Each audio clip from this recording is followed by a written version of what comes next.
Yo, cek, pencak silat, budaya warisan leluhur, berkembang begitu pesat di negeri kaya dan subur. Jasa para jawara dari barat hingga timur kan selalu terkenang walau jasad mereka telah terkubur. Kali ini ku hanya ingin kenalkan pada kalian 4 tokoh pencak silat negeri ini. Para pendiri sebuah organisasi yang para pendekarnya telah tersebar hingga pelosok negeri. Takkan pernah mati walau telah disusupi oknum pemecah belah. Assalamualaikum dulur-dulur, welcome back my YouTube channel Astranto Jakarta. Sugeng enjeng dulur-dulur, selamat pagi. Semoga hari ini menjadi berkah buat kita semua dan apapun yang kita lakukan, semoga diberikan kemudahan oleh Allah Subhanahu wa taala. Pada pagi hari ini dulur-dulur kembali ke segmen sharing bersama Bima NF. Dan kali ini Bima NF ingin memberikan informasi terkait seputar organisasi pencaksilat, terutama dari organisasi sendiri, yaitu adalah Persaudaraan Sejati Ternate. Bukan berarti saya di sini ingin membongkar materi atau segala ajaran yang ada dalam PSAT. Namun di sini kita sharing terkait dengan aliran pencaksilat atau permainan pencaksilat yang ada dalam PSAT. Jadi mungkin sudah rahasia umum ya, King Abe Surodewirio dulu sebelum menciptakan pencaksilat beraliran setia hati, itu berguru di berbagai aliran pencaksilat. Salah satunya beliau belajar ngaji berikut pencaksilat di daerah Jakarta atau suku Betawi. Berkaitan dengan hal tersebut, beliau pasti akan mengajarkan apa yang beliau peroleh ketika di perantauan kepada murid-muridnya. Secara otomatis, karena Ki Hajar Harjo Utomo adalah salah satu dari murid King Abe Surodewirio, beliau pasti juga mendapatkan ilmu atau diajari langsung oleh Yang Suro tentang permainan pencaksilat asal Betawi. Nah, kali ini ada dulur kita yang bernama Mas Aldo dari Bekasi ingin menunjukkan solo spell ala Betawen Persaudaraan Sejati Ternate. Bagaimana sih solo spell Betawen ala Persaudaraan Sejati Ternate yang diperagakan oleh Mas Aldo ini? Monggo dulur-dulurku kita simak video yang satu ini.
Nah, itu adalah penampilan solo spell dari Mas Aldo ya. Jadi gerakan Betawen ala Persaudaraan Sejati Ternate itu seperti itu.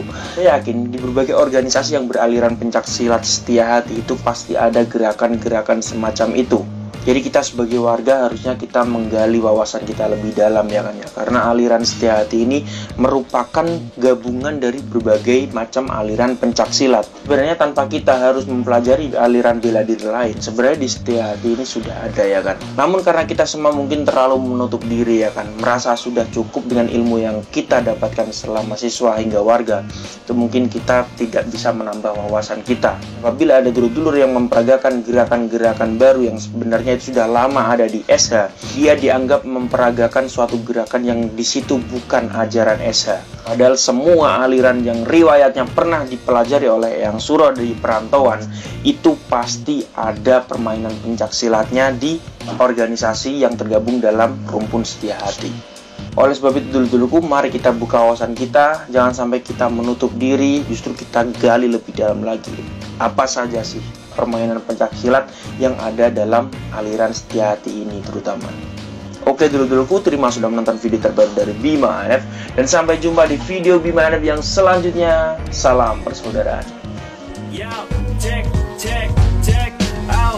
Pencak silat, budaya warisan leluhur, berkembang begitu pesat di negeri kaya dan subur. Jasa para jawara dari barat hingga timur kan selalu terkenang walau jasad mereka telah terkubur. Kali